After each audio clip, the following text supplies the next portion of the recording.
So what we are looking for from the church in this day, in the church, the gathering place here in Southern California, while many of you have been traumatized by this event, and many of you have carried trauma from other events as well, is for you to ask the Holy Spirit for the kind of catascuo to be able to bounce back from this. It doesn't mean that you don't get your trauma healed. As a matter of fact, that's the first thing that needs to happen. Your trauma does need to be healed.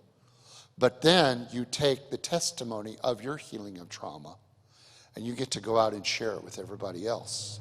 And you begin to give people who are caught up in so much trauma. And by the way, let me say this. How many of you know that from the COVID pandemic, we're still living in the effects of that in a mental health way?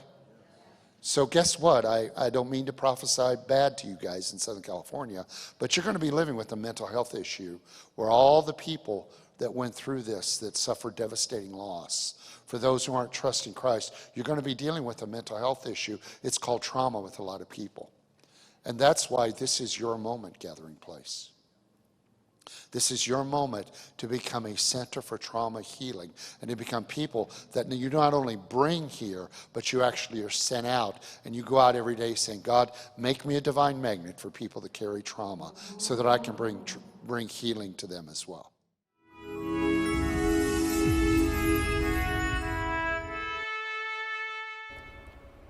The Gathering Place.